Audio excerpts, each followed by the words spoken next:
Capítulo 34. El Currency Principle y la legislación bancaria inglesa desde 1844. En una obra anterior hemos investigado la teoría de Ricardo sobre el valor del dinero en relación con los precios de las mercancías. Aquí podemos, por tanto, limitarnos a lo más indispensable. Según Ricardo, el valor del dinero, metálico, se determina por el tiempo de trabajo materializado en él, pero solo en tanto que la cantidad de dinero guarda las proporciones adecuadas con la masa y el precio de las mercancías puestas en circulación. Si la cantidad de dinero rebasa aquella proporción, disminuye su valor y suben los precios de las mercancías; si queda por debajo de las proporciones adecuadas, sube su valor y los precios de las mercancías bajan, siempre dando por supuesto que las demás circunstancias no varíen. En el primer caso, el país en que se produzca este sobrante de oro, exportará el oro tan pronto como se cotice por debajo de su valor e importará mercancías. En el segundo caso, afluirá el oro a los países en que se cotice por encima de su valor, mientras que las mercancías depreciadas huirán de ellos a otros mercados en que puedan alcanzar precios normales. Como, en estas condiciones, el oro mismo, sea amonedado o en barras, puede llegar a convertirse en un signo de valor, de un valor metálico superior o inferior a su valor propio, es indudable que idéntica suerte pueden correr los billetes de banco convertibles que se hallen en circulación.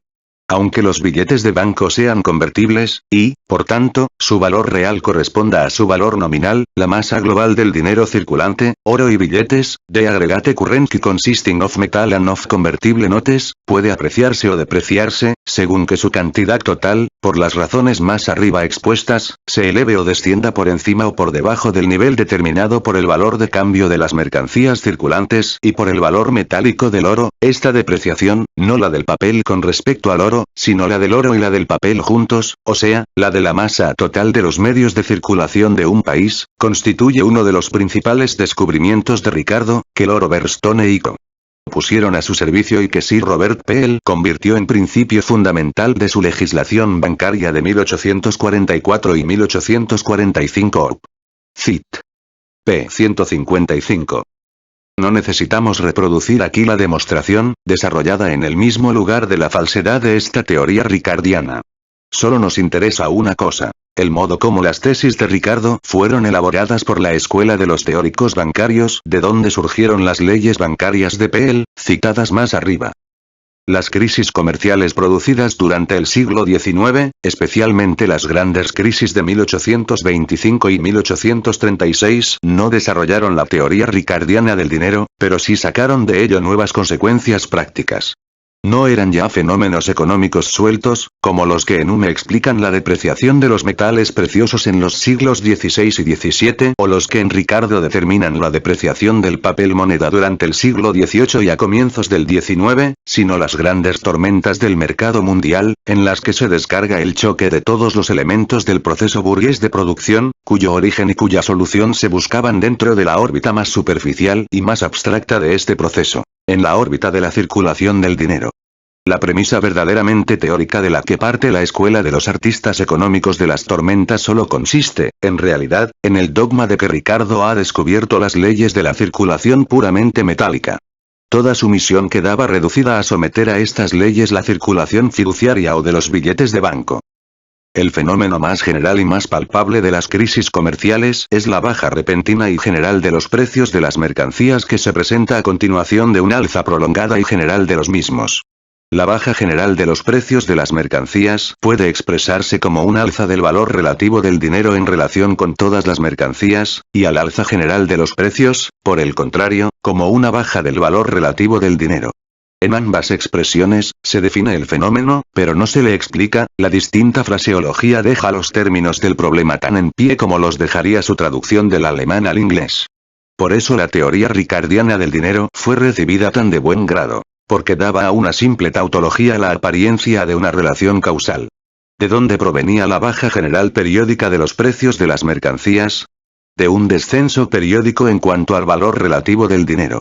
¿De dónde provenía, por el contrario, el alza general periódica de los precios de las mercancías? Del alza periódica en cuanto al valor relativo del dinero. Con la misma razón podía decirse que el alza y la baja periódicas de los precios provenía de su alza y baja periódicas. Una vez que se reconoce la transformación de la tautología en una relación causal, todo lo demás se deduce de una manera muy sencilla. El alza de los precios de las mercancías nace de la baja del valor del dinero, la baja del valor del dinero, a su vez, como sabemos por Ricardo, de la plétora de la circulación, es decir, del hecho de que la masa del dinero circulante se eleva por encima del nivel determinado por su propio valor inmanente y por los valores inmanentes de las mercancías. Y lo mismo, a la inversa, la baja general de los precios de las mercancías, la cual se explica por el alza del valor del dinero sobre su valor inmanente como consecuencia de una deficiente circulación. Por consiguiente, los precios suben y bajan periódicamente porque circula periódicamente demasiado dinero o demasiado poco. Y aunque se demuestre que el alza de los precios coincide con una circulación reducida de dinero y su baja con una circulación incrementada, siempre podrá afirmarse para salir al paso de esto que, por efecto de la disminución o del aumento de la masa circulante de mercancías, aumento o circulación que, por lo demás, jamás podrán probarse estadísticamente, aumenta o disminuye en términos relativos, aunque no absolutos, la cantidad de dinero circulante. Ahora bien, ya veíamos que según Ricardo, estas fluctuaciones generales de los precios tienen que producirse también necesariamente con una circulación puramente metálica, pero que se compensan al turnarse unas con otras, ya que, por ejemplo, una circulación insuficiente determina la baja de los precios de las mercancías, la baja de los precios de las mercancías, la exportación de estas al extranjero, esta exportación, a su vez, la afluencia de oro del exterior, y esta una nueva alza de los precios de las mercancías. Y a la inversa en caso de plétora de circulación, en que se importen mercancías y se exporte oro. Pero como, a pesar de estas fluctuaciones generales de los precios, que brotan directamente de la naturaleza de la propia circulación metálica ricardiana, su forma violenta y explosiva, su forma de crisis, corresponde a los períodos del sistema de crédito desarrollado, es claro como la luz del día que la emisión de billetes de banco no se ajusta exactamente a las leyes de la circulación metálica. La circulación metálica tiene su recurso salvador en la importación y exportación de metales preciosos, que entran inmediatamente en circulación convertidos en moneda y que de este modo, al afluir o refluir, hacen bajar o subir los precios de las mercancías. Esta misma influencia sobre los precios de las mercancías es la que quiere que produzcan artificialmente los bancos mediante la imitación de las leyes propias de la circulación metálica. Si afluye dinero del extranjero, ello demuestra que la circulación es insuficiente, que el valor del dinero se halla demasiado alto y las mercancías se cotizan a precios demasiado bajos, por lo cual es necesario lanzar a la circulación billetes de banco en proporción al oro nuevamente importado.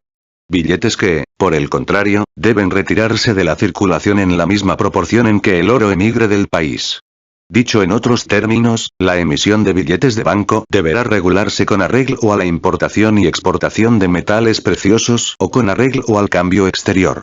La falsa premisa ricardiana según la cual el dinero solo es moneda y, por tanto, todo el oro importado se traduce en un aumento del medio de circulación, razón por la cual hace subir los precios, mientras que todo el oro exportado disminuye la cantidad de moneda y, por consiguiente, hace que los precios bajen. Esta premisa teórica se convierte aquí en un experimento práctico encaminado a poner en circulación tanta cantidad de moneda como oro exista en cada momento dado. Lord Overstone, el banquero John Lloyd, el coronel Torrens, Norman, Clay, Arbuthnot y toda una serie de escritores conocidos en Inglaterra bajo el nombre de Escuela del Current Principle, no solo han predicado esta doctrina, sino que, además, mediante las leyes bancarias dictadas por Sir Robert Peel en 1844 y 1845, la erigieron en fundamento de la legislación bancaria inglesa y escocesa. El ignominioso fiasco tanto teórico como práctico a que condujo esta escuela después del experimento realizado en la más grandiosa escala nacional no podremos exponerlo sino cuando estudiemos la teoría del crédito Op. Cit. pp. 165-168. La crítica de esta escuela fue hecha por Thomas Doeke, James Wilson, en el Economist de 1844-47, y John Fullerton. Pero ya tuvimos ocasión de ver en varios lugares de esta obra, principalmente en el capítulo 27 pp. 462 ss. Cuán mal comprendían estos mismos autores la naturaleza del dinero y con qué poca claridad enfocaban ellos también la relación entre el dinero y el capital. Diremos ahora, en relación con las deliberaciones de la Comisión de la Cámara de los Comunes, de 1857, algo acerca de las leyes bancarias de Peel, Benn Comité de 1857 f. E. J. G. Hubbard, exgobernador del Banco de Inglaterra, declara. 2400. Los efectos de la exportación de oro, no se refieren para nada a los precios de las mercancías. Guardan en cambio una relación muy grande con los precios de los títulos y valores, puesto que a medida que cambia el tipo de interés resulta necesariamente afectado, en fuertes proporciones, el valor de las mercancías que representan este interés. Aduce dos cuadros referentes a los años 1834, 43 y 1844, 53, demostrativos de que el movimiento de los precios de 15 de los más importantes artículos comerciales era independiente en absoluto de la emigración y la afluencia del oro y del tipo de interés. En cambio, estos cuadros revelan la existencia de una íntima conexión entre la retirada y la afluencia del oro, que es en realidad el representante de nuestro capital ávido de inversión, y el tipo de interés. En 1847 se retransfirió a los Estados Unidos un volumen muy grande de títulos y valores, retornó también a Rusia una cantidad de títulos y valores rusos y regresaron otros títulos y valores continentales a los países de que importábamos trigo. Los 15 artículos que sirven de base a los siguientes cuadros aducidos por Hubbard son: algodón, hilados de algodón, tejidos de algodón, lana, paños de lana, lino, lienzo, añil, mineral de hierro, latón, cobre, talco, azúcar, café y seda. 1.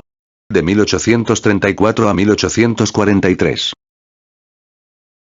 Hubbard glosa este cuadro y el siguiente de este modo. Lo mismo que en el decenio de 1834 a 1843, en el de 1844, 53, las fluctuaciones observadas en el oro del banco fueron acompañadas siempre por un aumento o un descenso del valor en préstamo del dinero adelantado en concepto de descuento. Por otra parte, los cambios operados en los precios de las mercancías dentro del país muestran una independencia completa con respecto a la masa de la circulación, tal como se manifiesta en las fluctuaciones de oro del Banco de Inglaterra. Ben Katz, 1857, Report 2, páginas 290 y 291. 2. De 1844 a 1853. Como es la oferta y la demanda de mercancías la que regula sus precios comerciales, resulta evidente aquí cuán falsa es la identificación, sostenida por Overstone, de la demanda de capital dinero susceptible de ser prestado, o, mejor dicho, de las desviaciones de la oferta de esta clase de capital, tal como se expresa en el tipo de descuento, y la demanda de verdadero capital. La afirmación de que los precios de las mercancías se regulan por las fluctuaciones en cuanto al volumen de la currency se encubre ahora bajo la frase de que las fluctuaciones del tipo de descuento expresan fluctuaciones del tipo de descuento expresan fluctuaciones en cuanto a la demanda de verdadero capital material, a diferencia del capital dinero. Ya hemos visto cómo lo mismo Norman que Overstone afirmaban en realidad esto ante la misma comisión y a qué pobres subterfugios se veían obligados a recurrir, sobre todo el segundo, hasta afirmar por último una posición, Capitán 26 pp. 439 ss. 446 s. Es, en realidad, la vieja cantinela de que los cambios operados en cuanto a la masa del oro existente, al aumentar o disminuir la masa del medio de circulación dentro del país, hacen necesariamente que suban o bajen en él los precios de las mercancías. Las exportaciones de oro conducen necesariamente, según esta teoría de la currency, a la subida de los precios de las mercancías en el país hacia el que afluye el oro, y con ellos el valor de las exportaciones del país exportador de oro en el mercado del país que lo importa. El valor de las exportaciones de este último en el mercado del primero descenderá, por tanto, a la par que sube en su país de origen, hacia el que afluye el oro. Pero, en realidad, la disminución de la masa del oro solo hace subir el tipo de interés. Mientras que el aumento de aquella hace bajar este. Y si estas fluctuaciones del tipo de interés no entrasen en cuenta al fijar el precio de costo o al determinar la oferta y la demanda, no afectarían en lo más mínimo a los precios de las mercancías. N. Alexander, jefe de una gran casa de exportaciones a la India, se expresa del modo siguiente, en el mismo informe, acerca de la fuerte corriente de emigración de plata hacia la India y China a mediados de la década del 50, debida en parte a la guerra civil china, que oponía un dique al mercado de las telas inglesas en aquel país, y en parte a la plaga que se había declarado entre los gusanos de seda en Europa y que restringía considerablemente la producción sedera de Italia y Francia. 4337. ¿La plata emigra hacia China o hacia la India? se envía la plata a la India y se emplea una buena parte de ella en comprar opio, enviándolo todo a China para formar un fondo destinado a la compra de seda. El estado de los mercados en la India, a pesar de la plata acumulada allí, hace que sea más beneficioso para el comerciante enviar plata que telas u otros artículos de fabricación inglesa. 4338. No se produjo una gran corriente emigratoria de plata de Francia, por medio de la cual hemos obtenido este metal. Sí, muy grande. 4344. En vez de importar seda de Francia e Italia, la exportamos en grandes cantidades a esos países, tanto seda de Bengala como de China. Por tanto, se enviaba a Asia plata, el metal monetario de este continente, en vez de mercancías, pero no porque hubiesen subido los precios de estas mercancías en el país de producción, Inglaterra, sino porque habían bajado, a consecuencia del exceso de importación, en el país importador. Y a pesar de que esta plata afluía a Inglaterra de Francia y tenía que pagarse en parte con oro. Según la teoría de la Kurrenki, estas importaciones habrían debido hacer bajar los precios en Inglaterra, elevándolos en China y la India. Otro ejemplo. Willie, uno de los primeros comerciantes de Liverpool, declaró lo siguiente ante la Comisión de los Lores, Comercial Distress, 1848-57. 1994. A fines de 1845 no había negocio más provechoso y que rindiese ganancias tan altas como la industria de hilados de algodón. Las existencias de algodón eran grandes y podía conseguirse algodón bastante bueno a 4 peniques la libra, utilizable para hilar una buena segunda mule d'huís número 40 hilado a máquina de segunda clase con un gasto de otros 4 peniques, lo que suponía unos 8 peniques de desembolso total para el fabricante. Este hilado fue vendido en grandes masas en septiembre y octubre de 1845, habiéndose concertado también grandes contratos de suministro a razón de 10 medio y 11 medio peniques la libra. En algunos casos, los fabricantes obtuvieron ganancias iguales al precio de compra del algodón. 1996. El negocio siguió siendo rentable hasta comienzos de 1846-2000. El 3 de marzo de 1844, las existencias de algodón, 627.042 balas, ascendían a más del doble de las de hoy, 7 de marzo de 1848, en que su volumen es de 301.070 balas, a pesar de lo cual el precio era 1,25 peniques por libra más caro 6,25 peniques en vez de 5.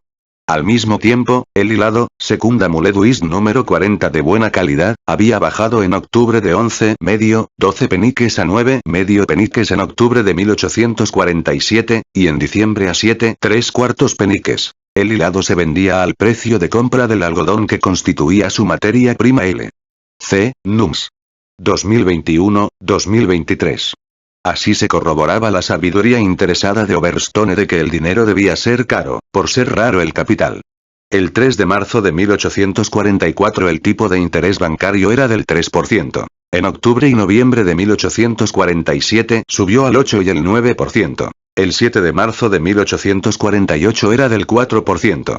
Los precios del algodón descendieron muy por debajo del nivel correspondiente a la oferta, a consecuencia de la paralización total del mercado y del pánico producido por la elevación del tipo de interés. Esto trajo como resultado, de una parte, un enorme descenso de las importaciones en 1848 y, de otra parte, la baja de la producción en los Estados Unidos. Como consecuencia de ello, nueva subida de los precios del algodón en 1849.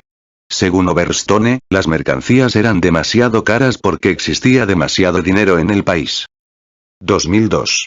El reciente empeoramiento de la situación de la industria algodonera no se debe a la escasez de materia prima, puesto que los precios son bajos a pesar de haber disminuido considerablemente las existencias de algodón en rama, pero en Overstone se advierte una grata confusión de precio o el valor de las mercancías con el valor del dinero, o sea, con el tipo de interés.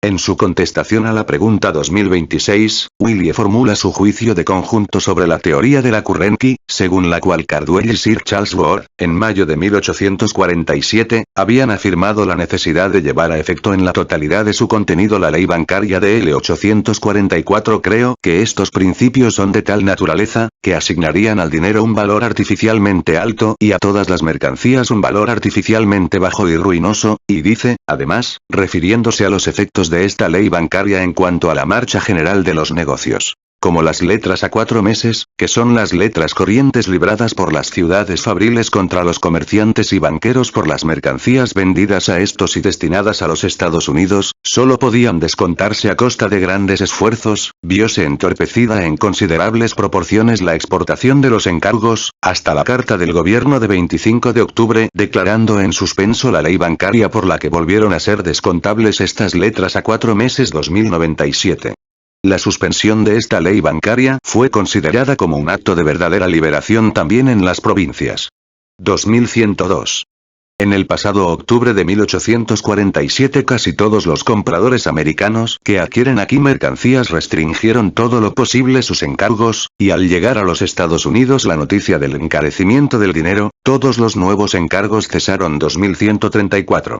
El trigo y el azúcar eran casos especiales. El mercado de trigo se vio afectado por las perspectivas de la cosecha, y el azúcar por las enormes existencias e importaciones. 2163.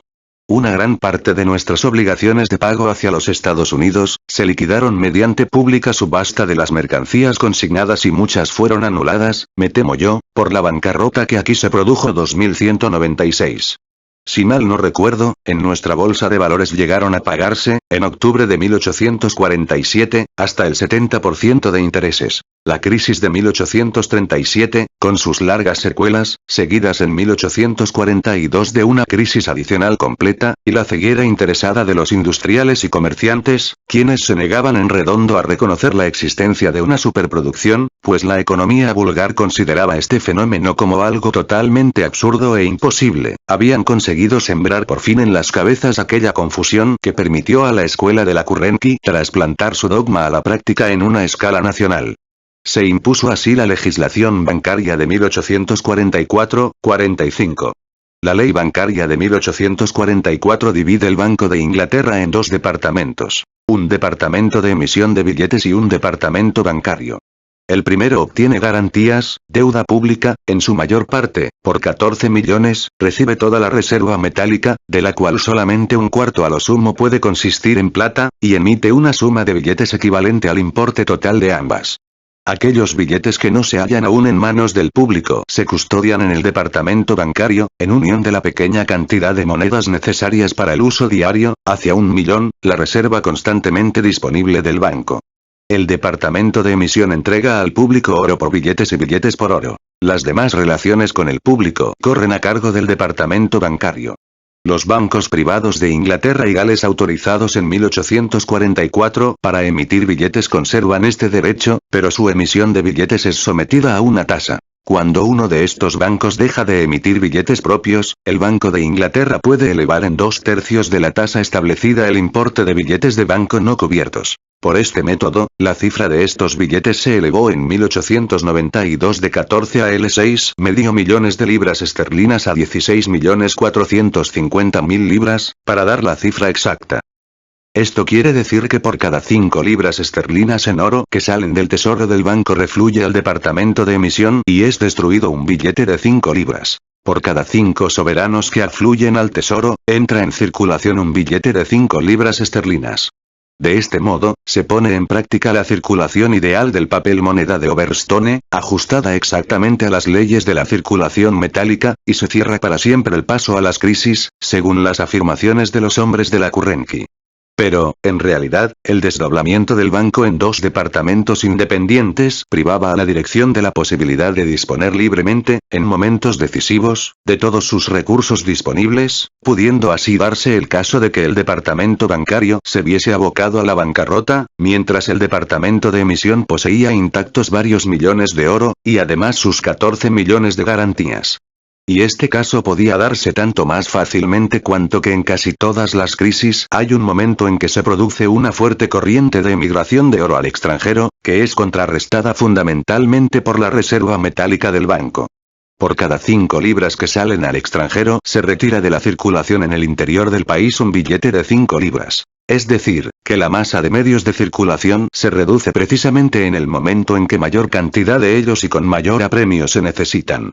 La ley bancaria de 1844 incita, pues, directamente a todo el mundo comercial a que, en el momento de estallar la crisis, se apresure a constituir una reserva de billetes de banco, es decir, a que acelere y agudice todavía más la crisis, al fomentar así artificialmente la demanda de disponibilidades de dinero, es decir, de medios de pago, tendencia que surte sus efectos en los momentos decisivos, a la par que restringe la oferta de ellos, hace que el tipo de interés alcance en las crisis proporciones inauditas.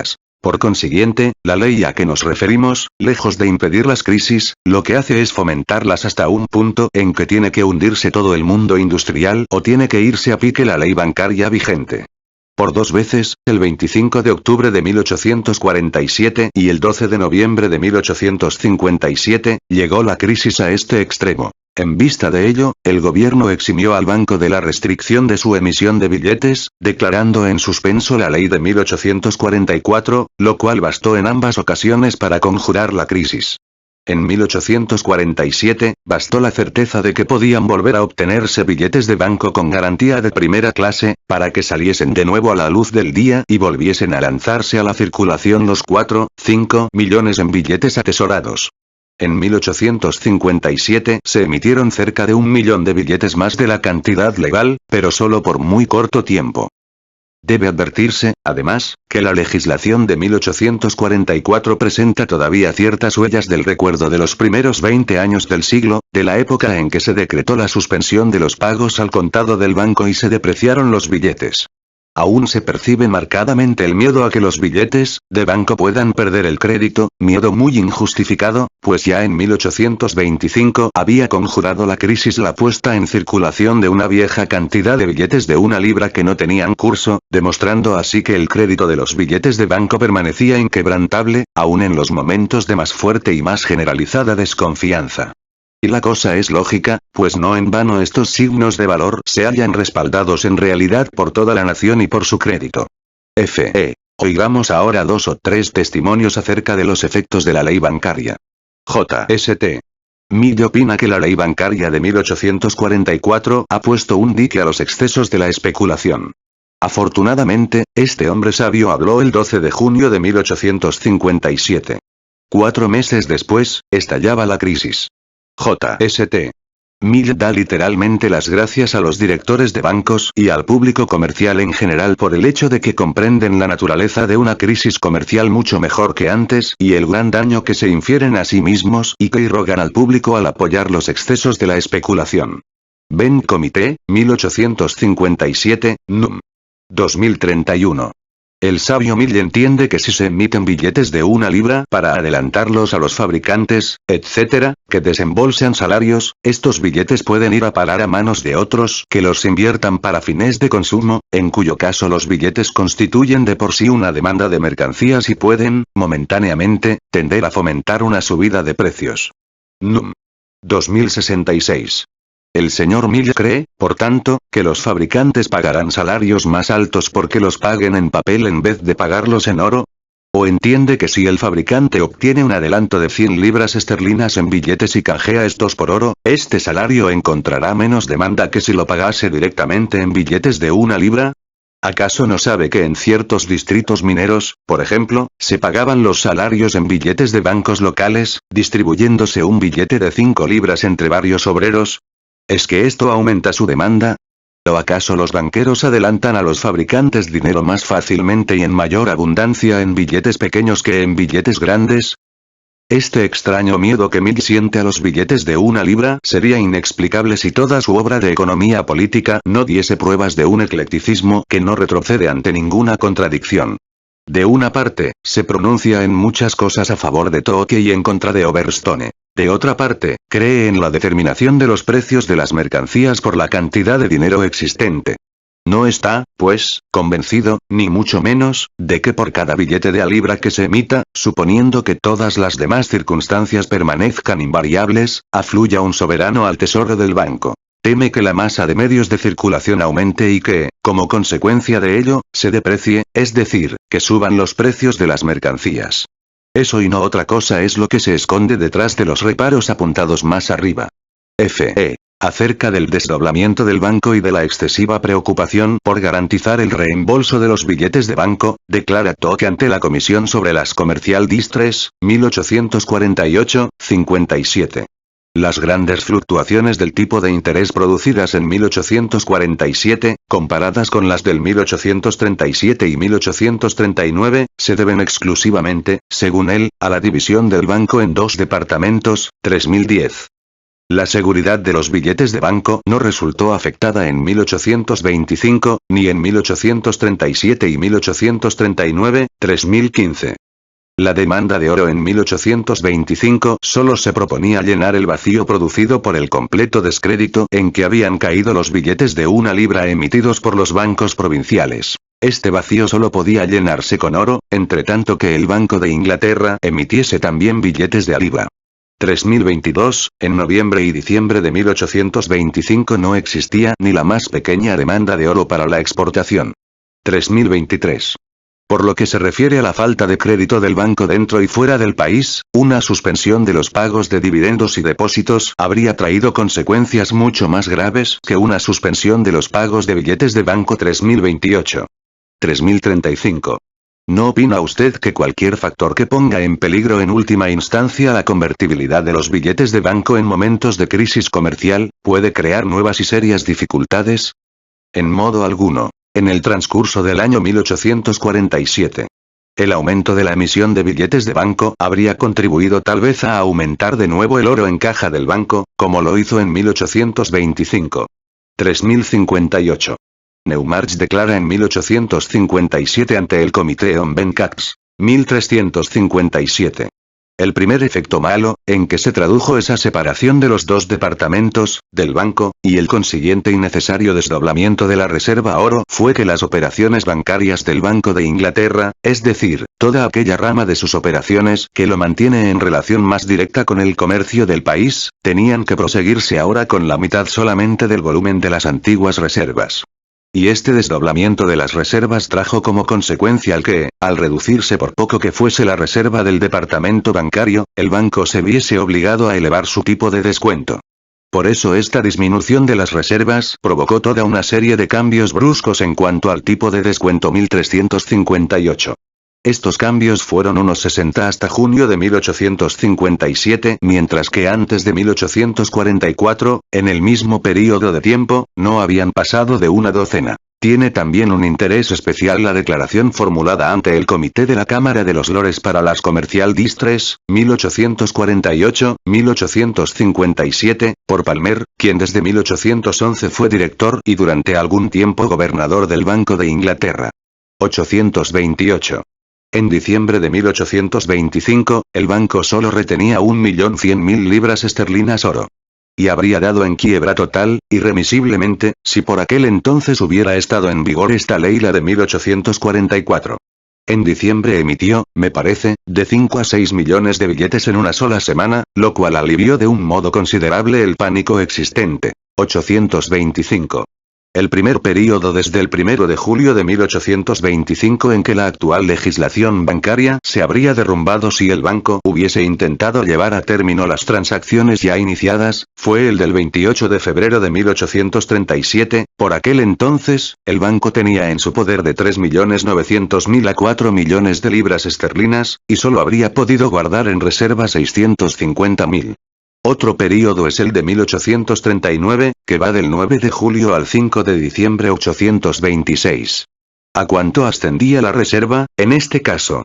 El 5 de septiembre, la reserva consistía en un déficit de unas 200.000 libras esterlinas en total, de reserve was minus altogeter 200.000 libras. El 5 de noviembre ascendía ya a 1,5 millones de libras, aproximadamente 830. La ley de 1844 habría impedido al banco hacer frente a las operaciones con Norteamérica en 1837-831. Tres de las casas norteamericanas más importantes dieron en quiebra, apenas había ninguna casa dedicada a negociar con Norteamérica que conservase su crédito, y si entonces no hubiese acudido en socorro al banco, no creo que hubieran podido salvarse más de una o dos firmas. 836. La crisis de 1837 no puede en modo alguno compararse con la de 1847. La de 1837 se limitó, fundamentalmente, al mercado norteamericano 833. A comienzos de junio de 1837 se discutió en la dirección del banco el problema de cómo poner remedio a la crisis. A propósito de lo cual algunos señores defendieron la tesis, de que el principio adecuado consistía en elevar el tipo de interés, con lo cual bajarían los precios de las mercancías. En una palabra, en encarecer el dinero y abaratar las mercancías, con lo cual se harían efectivos los pagos al extranjero, by which the foreign payment would be accomplished. 906. Al decretarse la restricción artificial de los poderes del banco por la ley de 1844, en vez del límite anterior y natural que oponía a sus facultades el volumen real de su reserva metálica, produce un entorpecimiento artificial de los negocios y, como consecuencia de ello, una influencia sobre los precios de las mercancías, que habría sido absolutamente innecesaria sin esta ley 968. Bajo la acción de la ley de 1844, no es posible reducir esencialmente las reservas metálicas del banco, en las condiciones normales, a menos de 9,5 millones. Esto provocaría una presión sobre los precios y el crédito, que se traduciría en un viraje tal en cuanto al cambio exterior, que aumentaría la importación de oro y, con ella, la cantidad de oro existente en el departamento de emisión 996. Bajo la restricción actual, no tiene usted, es decir, el banco, el control sobre la plata necesario en momentos en que hay que echar mano de ella para influir en el cambio exterior 999. ¿Cuál era la finalidad del precepto reduciendo las reservas plata del banco a un quinto de sus reservas metálicas? No me es posible contestar a esta pregunta. La finalidad era encarecer el dinero. Exactamente lo mismo que, prescindiendo de la teoría de la current key, la separación de los departamentos bancarios y la obligación impuesta a los bancos escoceses e irlandeses de tener oro en reserva para responder de la emisión de billetes por encima de cierto límite. Producíase así una descentralización del tesoro metálico nacional que lo hacía apto para corregir el curso exterior, cuando éste fuese desfavorable. Todas estas normas conducen a la elevación del tipo de interés. La que dispone que el Banco de Inglaterra no puede emitir billetes por valor de más de 14 millones de libras a menos que se hallen cubiertos por su reserva oro. La que ordena que el departamento bancario se rija como un banco cualquiera, reduciendo el tipo de interés en épocas de plétora de dinero y elevándolo en épocas de crisis. La reducción de las reservas plata, recurso fundamental para rectificar el cambio exterior con el continente y con Asia. El precepto referente a los bancos escoceses e irlandeses, que no necesitan nunca oro para la exportación y que en la actualidad tienen que retenerlo, bajo el pretexto de una convertibilidad de sus billetes, que en realidad es puramente ilusoria. El hecho es que la ley de 1844 provoca por vez primera, en 1857, una irrupción en busca de oro sobre los bancos irlandeses. La nueva legislación bancaria no distingue tampoco entre la retirada del oro al extranjero y la que va al interior del país, aunque sus efectos son, por supuesto, absolutamente distintos. De aquí las constantes y violentas fluctuaciones, dice Palmer en dos sitios distintos, en los NUMS 992 y 994, que el banco solo puede comprar plata a cambio de billetes si el cambio exterior es favorable a Inglaterra, si existe, por tanto, superabundancia de plata, pues. 1003. La única finalidad de que pueda retenerse en plata una parte considerable de la reserva metálica es la de facilitar los pagos al extranjero durante el tiempo en que el comercio exterior sea contrario a Inglaterra. 1004. La plata es una mercancía que, por ser dinero en el resto del mundo, constituye la mercancía más adecuada para este fin, es decir, para los pagos al extranjero. Solo los Estados Unidos han empleado, en estos últimos tiempos, exclusivamente oro. En su opinión, el banco, en tiempos de crisis, no necesitaba elevar el tipo de interés por encima del antiguo nivel del 5%, mientras el cambio anterior desfavorable no atrajese el oro al extranjero. A no ser por la ley de 1844, habría podido descontar sin dificultad alguna todas las letras de primera clase, first class bills, que le fueron presentadas. 1018, 20. Pero, con la ley de 1844 y en la situación en que el banco se encontraba en octubre de 1847, no había ningún tipo de interés que el banco pudiese exigir a casas solventes, que éstas no se hallasen dispuestas a abonar para poder seguir haciendo efectivos sus pagos. 1022. Y este elevado tipo de interés era precisamente la finalidad que la ley se proponía. 1029. Debo hacer una importante distinción entre la influencia que el tipo de interés ejerce sobre la demanda extranjera de metales preciosos y una elevación del tipo de interés impuesta con el fin de impedir que la gente se agolpe en el banco durante un período de escasez de crédito dentro del país 1023.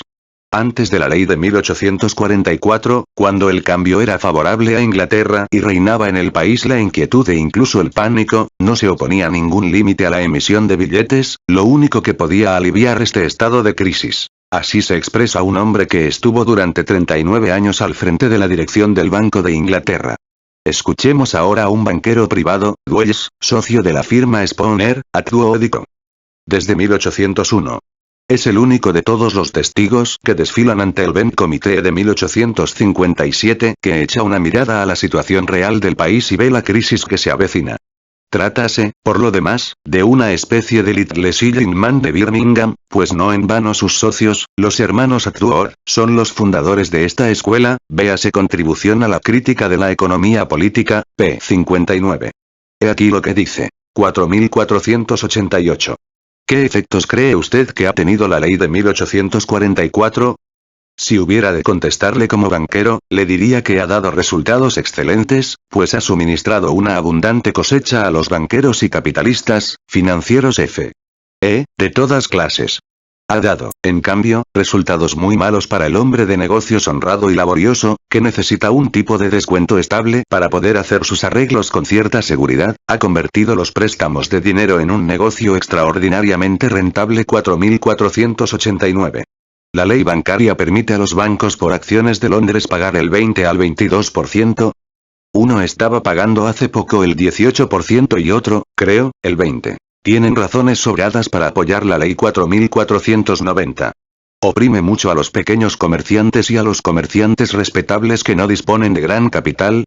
El único medio de que yo dispongo para saber esto es la masa tan enorme de letras aceptadas por ellos que no se pagan. Estas letras son siempre pequeñas, oscilan entre 20 y 100 libras esterlinas, y muchas de ellas quedan en descubierto y retornan protestadas a todas las partes del país, lo que es siempre, entre pequeños comerciantes, signo de malestar. En el número 4494 declara que el negocio no es ya rentable. Las observaciones que siguen son importantes, pues indican que este hombre veía el estado latente de crisis cuando ninguno de los otros se daba cuenta de ella. 4494. En Mint, la bolsa londinense del café y del té, los precios se mantienen casi estables, pero no se vende nada, no se puede vender a ningún precio. La gente se atiene al precio nominal. 4495. El declarante cita un caso. Un francés envía a un corredor de Mint mercancías por valor de 3.000 libras esterlinas para ser vendidas a cierto precio. El corredor no puede conseguir este precio y el francés no puede vender por menos. La mercancía permanece inmóvil, pero el francés necesita dinero. El corredor le adelanta, por tanto, 1.000 libras esterlinas, del modo siguiente. El francés, con garantía de las mercancías, libra una letra por 1.000 libras a 3 meses, sobre el corredor. Pasados los 3 meses la letra vence, pero las mercancías siguen invendibles. El corredor tiene que recoger la letra ahí, aunque se haya garantizado por 3.000 libras, no puede liquidar esta cantidad y se ve en apuros. De este modo, el uno arrastra al otro. 4496. Por lo que se refiere a las grandes exportaciones, si los negocios andan mal en el interior del país, esto provoca necesariamente un fuerte movimiento de exportación. 4497. ¿Cree usted que haya descendido el consumo interior? En proporciones muy considerables, verdaderamente enormes, los comerciantes al por menor son en eso la mejor autoridad. 4498. Y sin embargo, las importaciones son muy considerables. ¿No indica esto un gran consumo? Sí, a condición de que pueda usted vender. Pero hay muchos almacenes llenos de estas mercancías. En el ejemplo que acabo de poner hemos visto que se importaban mercancías por valor de 3.000 libras, pero estas mercancías permanecen invendibles. 4514. Cuando el dinero es caro, ¿afirmaría usted que el capital es barato? Sí, por consiguiente, este declarante no comparte, ni mucho menos, el criterio de Overstone de que el alto tipo de interés equivale a capital caro. ¿Cómo se desarrollan ahora los negocios? 4516, otros se meten muy de lleno en los asuntos, hacen negocios enormes exportando e importando, en proporciones muy superiores a las que les permite su capital. Acerca de esto no puede caber la menor duda. Y la cosa puede salirles bien. Si tienen suerte, pueden acumular grandes fortunas y pagarlo todo. Es, en gran parte, el sistema a base del cual se desenvuelve hoy una parte considerable de los negocios. Estas gentes pierden de buen grado el 20, el 30 y hasta el 40% en un embarque, sabiendo que el siguiente les resarcirá de la pérdida. Si les sale mal una operación tras otra, se van a pique. Y este es, precisamente, el caso que hemos visto con frecuencia en los últimos tiempos. Hemos visto dar en quiebra a firmas sin un solo chelín en el activo. 4791. El tipo bajo de interés, durante los últimos 10 años influye, evidentemente, en contra de los banqueros, pero sin ponerle de manifiesto los libros comerciales, difícilmente podría explicarle cuánto más altas son ahora las ganancias, las suyas propias en comparación con las anteriores. Cuando el tipo de interés es bajo como consecuencia de un exceso de emisión de billetes de banco, se forman depósitos considerables. Cuando es alto, esto nos produce una ganancia directa 4794. Cuando puede obtenerse dinero a un tipo de interés moderado, aumenta la demanda de dinero. Prestamos más, y el dinero surte efecto, para nosotros, los banqueros por este camino. Cuando el tipo de interés aumenta, recibimos más dinero del conveniente, más de lo que debiéramos recibir. Hemos visto cómo el crédito reconocido a los billetes del Banco de Inglaterra se considera inconmovible por todos los expertos. A pesar de ello, la ley bancaria inmoviliza de un modo absoluto de 9 a 10 millones en oro para su convertibilidad. La sanidad y la intangibilidad del tesoro se pone así en práctica de un modo muy distinto a como lo hacían los antiguos atesoradores. W. Brown, Liverpool, declara, en Comercial Distress, 1847-48, núm. 2311. En cuanto a la utilidad que entonces produjo este dinero, la reserva metálica del departamento bancario, diremos que fue la misma que si se hubiese arrojado al mar. En efecto, no podía invertirse ni la más mínima parte de él sin acabar con la ley del Parlamento. El empresario de construcciones Caps, a quien citábamos ya más arriba y de cuyas declaraciones tomábamos también la descripción del moderno sistema de construcciones de Londres, libro 2, capitán 12 p. 219, resume en las palabras siguientes su punto de vista acerca de la ley bancaria de 1844, Ben Katz, 1857. 5508. ¿Opina usted, pues, en general que el actual sistema, el de la legislación bancaria, constituye una organización muy hábil para hacer que las ganancias de la industria vayan a parar periódicamente al bolsillo del usurero? Exactamente, esa es mi opinión. Me consta que el negocio de construcción ha producido ese resultado. Como ya hemos dicho, la ley bancaria de 1845 embutió a los bancos escoceses dentro de un sistema muy parecido al inglés. Se les obligó a tener una reserva de oro para responder de su emisión de billetes por encima de una cantidad fijada para cada banco. He aquí algunos testimonios emitidos ante el Benn Comité de 1857 sobre los resultados de esta medida. Kennedy, director de un banco escocés. 3357. Había en Escocia, antes de la aplicación de la ley de 1844, algo a que pudiera darse el nombre de una circulación de oro. Ni en lo más mínimo. La gente no quiere oro, the people dislike gold. 3450. Las 900.000 libras aproximadamente que los bancos escoceses deben retener en oro, desde 1845, no sirven, a su juicio, más que para perjudicar y absorben sin beneficio alguno una parte igual del capital de Escocia. Oigamos ahora a Anderson, director del Union Bank of Scotland. 3558. La única demanda fuerte de oro cerca del Banco de Inglaterra, por parte de los bancos escoceses, obedecía al cambio exterior. En efecto. Y esta demanda no disminuye por el hecho de que tengamos oro en Edimburgo 3590. Mientras tengamos la misma cantidad de títulos y valores en poder del Banco de Inglaterra, o en poder de los bancos provinciales ingleses, tendremos el mismo poder que antes para retirar oro de aquel banco. Finalmente, un artículo del Economist, Wilson. Los bancos escoceses tienen cantidades inactivas de dinero contante en poder de sus agentes de Londres, los cuales las tienen en poder del Banco de Inglaterra. Esto permite a los bancos escoceses disponer de las reservas metálicas del Banco de Inglaterra dentro de los límites de aquellas cantidades, reservas que ocupan allí el lugar en que pueden emplearse cuando haya que hacer pagos al exterior. Este sistema fue alterado por la ley de 1845. Al aplicarse a Escocia la ley de 1845, se produjo una fuerte corriente de retirada de monedas del oro del Banco de Inglaterra, para hacer frente en Escocia a una demanda puramente eventual, que tal vez no llegara a realizarse nunca. Desde entonces, una suma considerable se encuentra normalmente movilizada en Escocia y otra suma considerable viaja continuamente de Londres a Escocia y de Escocia a Londres. Tan pronto como un banquero escocés espera que aumente la demanda de sus billetes, hace que le envíen de Londres una caja de oro. Una vez que pasa este periodo, la caja es devuelta a Londres, sin que la mayor parte de las veces llegue siquiera a abrirse. Economist, 23 de octubre 1847. pp.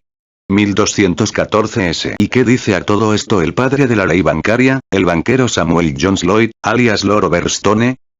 Ya en 1848 repetía ante la Comisión sobre las Commercial Distress de la Cámara de los Lores, que la crisis de dinero y el tipo elevado de interés, ocasionados por la escasez de capital, no puede aliviarse aumentando la emisión de billetes. 1514. A pesar de que, el 25 de octubre de 1847, bastó con que el gobierno autorizase a aumentar la emisión de billetes para poner freno a la crisis. Sigue sosteniendo que la elevada cuota del tipo de interés y la depresión de la industria fabril son una consecuencia necesaria de la disminución del capital material utilizable para fines industriales y comerciales. 1604. Y sin embargo, la depresión de la industria fabril consistía desde hacía varios meses en el hecho de que el capital mercancía material abarrotaba los graneros, siendo absolutamente invendible, y en que, por ello mismo, el capital productivo material se mantenía ocioso en todo o en parte para no producir todavía más capital mercancía invendible. Y, ante la Comisión Bancaria de 1857, declara nuestro hombre: gracias a la severa y pronta observancia de los principios en que se basa la ley de 1844, todo se ha desarrollado de un modo regular y fácil, el sistema monetario es seguro e inconmovible, la prosperidad del país indiscutida y la confianza pública en la ley de 1844 gana fuerza de día en día. Si la Comisión desea aún más pruebas prácticas acerca de la solidez de los principios sobre que descansa esta ley y de los beneficiosos resultados asegurados por ella, bastará con contestarle lo siguiente. Echen ustedes una mirada en torno suyo. Contemplen ustedes la situación actual de los negocios de nuestro país, fíjense en la satisfacción del pueblo. Observen la prosperidad y la riqueza de todas las clases de la sociedad. Cuando hayan hecho todo esto, la Comisión estará en condiciones de decidir si desea o no impedir que siga en vigor una ley que ha producido tales resultados. Benn Comité, 1857, núm. 4189. La contestación a este ditirambo entonado por Overstone a la Comisión el 14 de julio, fue la contraestrofa del 12 de noviembre del mismo año. La carta enviada a la dirección del banco por la que el gobierno declaraba en suspenso la milagrosa ley de 1844 para ver el modo de salvar lo que aún podía ser salvado. C.